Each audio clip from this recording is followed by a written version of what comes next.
Hello friends, welcome to our channel and this is Shiva from Easy Tips. இன்னைக்குள்ள கிளாஸில் நம்ம என்ன பார்க்குறோம்னு பார்த்தீங்கன்னா பர்சன்டேஜோட பார்ட் 3 பார்க்குறோம். ஆல்ரெடி பார்ட் 1 பார்ட் 2 கம்ப்ளீட் ஆகிடுச்சு. ஸோஃபார் அதற்கான வீடியோவோட லிங்க்கை வந்து நான் இந்த டிஸ்கிரிப்ஷன்ஸில் கொடுக்குறேன். ஸோஃபார் நீங்கள் அந்த பார்ட் 1 பார்ட் 2 கம்ப்ளீட் பண்ணிவிட்டு பார்ட் 3 பாருங்கள். ஏன்னா உங்களுக்கு ஆல்ரெடி பார்ட் 1 பார்ட் 2 கம்ப்ளீட் ஆகிருக்கு, பேசிக்ஸ் எல்லாமே அதில் கவர் ஆகிருக்கும். ஸோஃபார் அதை வந்து நீங்கள் ஒரு வியூ பண்ணிட்டீங்கன்னா உங்களுக்கு இந்த பார்ட் 3 பார்க்குறதுக்கு ரொம்ப யூஸ்ஃபுல்லாக இருக்கும். சரிங்களா? ஓகே ஃப்ரெண்ட்ஸ், வாங்க வீடியோக்குள்ளே போகலாம்.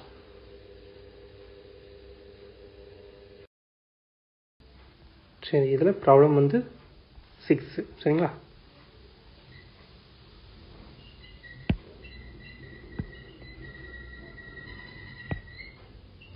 ப்ராப்ளம் 6. சரி, இந்த கொஸ்டின் என்னன்னு இதில் என்னன்னு பாருங்கள். The income of Z is 20% more than Y. The income of Y is 25% more than X. Find by how much percentage is Z's income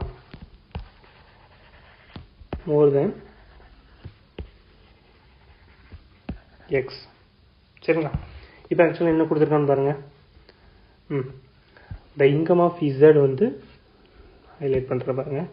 income of Z is 20% more than Y. அப்படின்னா என்ன? Z வந்து ஒய்யோட 20% அதிகமாக வாங்குறாரு. சரிங்களா?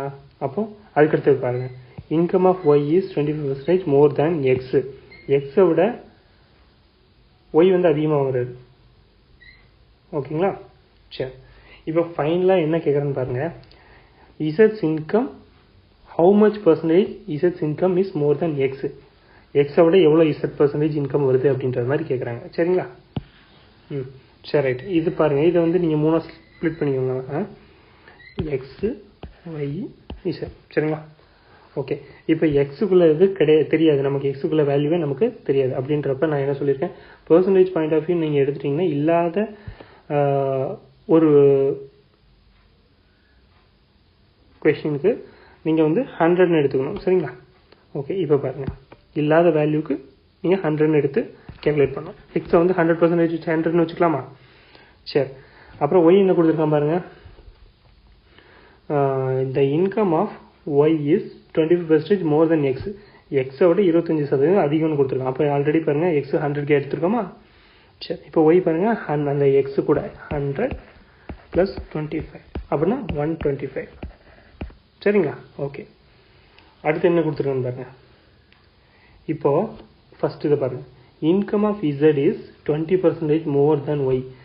ஒய்யை விட 20% அதிகமாக வாங்கியிருக்காரு Z. சரிங்களா? இப்போ என்ன பண்ணுவீங்க, இந்த வேல்யூ பாருங்கள், கண்டுபிடிச்ச வேல்யூவா 125 இன்ட்டு எவ்வளோ அதிகமாக வாங்கியிருக்காரு 20%, 20/100. சரிங்களா? அப்படி கேல்குலேட் பண்ணுங்கள். கேல்குலேட் பண்ண எவ்வளவு 25 வரும். சரிங்களா? 25 அப்படின்னா பாருங்கள், 125 இந்த ஒய் வேல்யூட கூட தானே வாங்கியிருக்காரு, 125 + 25. அப்போ ஆன்சர் என்ன, 150ங்களா? சரி, இப்போது ஃபைனலாக கொஷின் இசட் இன்கம்ஸ் மோர் தென் எக்ஸ் அப்படின்னு கேட்டிருக்கான். சரிங்களா? இப்போ எக்ஸையும் இசட்டையும் கம்பேர் பண்ணுங்கள். ஏன்னா இசட் இன்கம் மோர் தென் எக்ஸோ அப்படின்றப்ப எக்ஸுக்கும் இசட்டுக்கும் தான் நம்ம ரிலேஷன்ஷிப் கண்டுபிடிக்கணும். அப்படின்றப்ப பாருங்கள், எக்ஸ் வந்து 100ஆ, இசட் பாருங்கள் 150. சரிங்களா? ஸோ அப்படின்றப்ப பாருங்கள் எவ்வளோ டிஃப்ரென்ஸு, 100 150. சரிங்களா? So 50% difference. சரிங்களா? அப்போ இசட் இன்கம் வந்து எக்ஸோட 50% அதிகமாக வாங்குறாரு. அவ்வளோதான், முடிஞ்சு. சரிங்களா? சரி, ஓகே. இப்போ நம்ம வந்து இதே ரிலேட்டடில் வந்து நம்ம நெக்ஸ்ட் ப்ராப்ளம் போகலாம். சரிங்களா? ப்ராப்ளம் 7. சரி, ப்ராப்ளம் 7. இந்த இதில் கொஸ்டினை பாருங்கள். A person spent 75% of his income and saves the rest. His income is increased by 20% and his expenditure also increased by 10%. சரிங்களா? Then increase in saving percentage is அப்படின்னு கேட்டிருக்கான். அதாவது இந்த கொஸ்டின் நல்லா படிச்சு பாருங்க. ஒரு பர்சன் வந்து 75% ஸ்பெண்ட் பண்றாரு. சரிங்களா? ஆஃபீஸ் இன்கம், அவர் இன்கம்ல 75% ஸ்பெண்ட் பண்றாரு. சரிங்களா? அவ்வளோ ஸ்பெண்ட் பண்ணி அவர் வந்து மீதியை வந்து சேவ் பண்றாரு. சரிங்களா? மீதி 75% ஸ்பெண்ட் பண்ணி அதுக்கப்புறம் மீதி உள்ள சேவ் பண்றாரு. அதுக்கப்புறம் பார்த்தீங்கன்னா அவரோட இன்கம் 20% இன்க்ரீஸ் ஆகுது. சரிங்களா?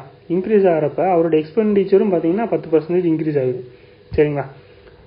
சரி, இப்போ வந்து இவர் வந்து எவ்வளோ சேவ் பண்ணுறாரு அப்படின்றது தான் நம்ம பார்க்க போகிறோம். சரிங்களா? ஓகே, இப்போ பாருங்கள், பழைய இது பாருங்கள். ஃபஸ்ட்டு ஓல்டுலேயே நமக்கு இன்கம் எக்ஸாக்டாக சொல்ல அப்படின்றப்ப என்னது, இன்கம் வந்து 100% எடுத்துக்கிறோம். சரிங்களா?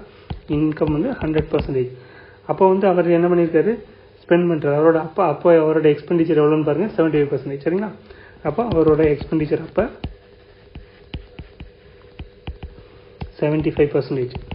அப்படின்னா இன்கம் 100னா எக்ஸ்பெண்டிச்சர் 75%. அப்போ இவர் இதில் வந்து சேவிங்ஸ் எவ்வளோ பண்ணியிருப்பாரு, 25%. சரிங்களா? நம்ம இன்கம் எப்படி கால்குலேட் பண்ணுறோம், எக்ஸ்பெண்டிச்சரையும் சேவிங்ஸையும் சேர்த்தா தான் நமக்கு இன்கம். சரிங்களா?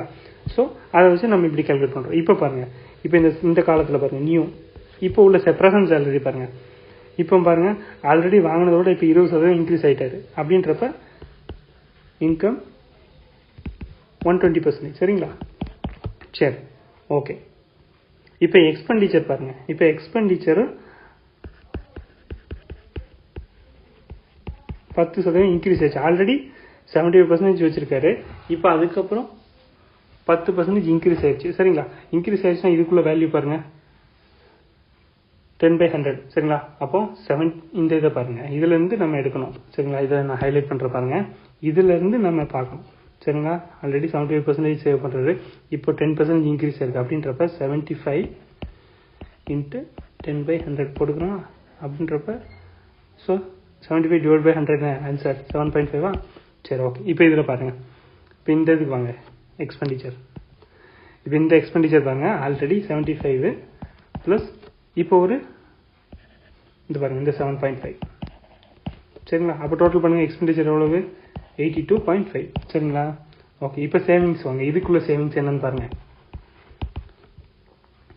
சேவிங்ஸ் எவ்வளவு, அந்த பழைய இது மாதிரி தான். எப்படி கண்டுபிடிக்கிறீங்கன்னு பாருங்கள், 120 - 82.5 அப்படின்றப்ப சேவிங்ஸ் 37.5. சரிங்களா? ஓகே, புரிஞ்சா? இப்படி வாங்க, சேவிங்ஸ். ஓகே, 37.5 இது சேவிங்.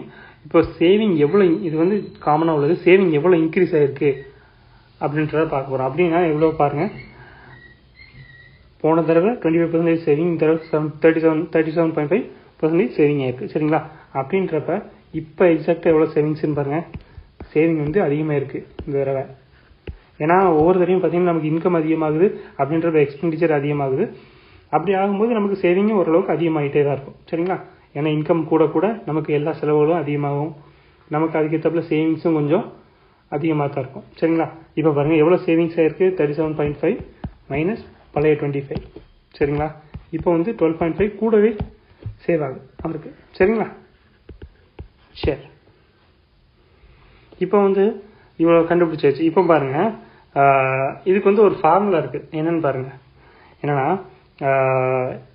பர்சன்டேஜ்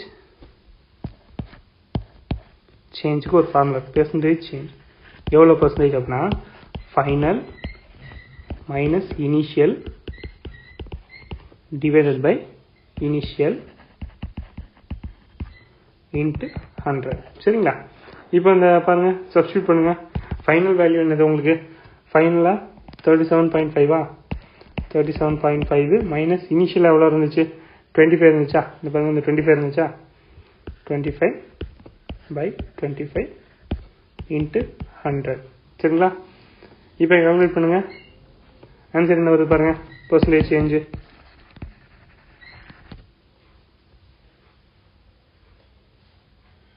சரிங்களா? ஓகே, கால்குலேட் பண்ணிட்டீங்களா? ஓகே, இப்போ என்ன 50%. ஓகேங்களா? தான் ஆன்சர். ஓகேங்களா? இதை வந்து இன்னொரு வழியிலையும் பண்ணலாம்.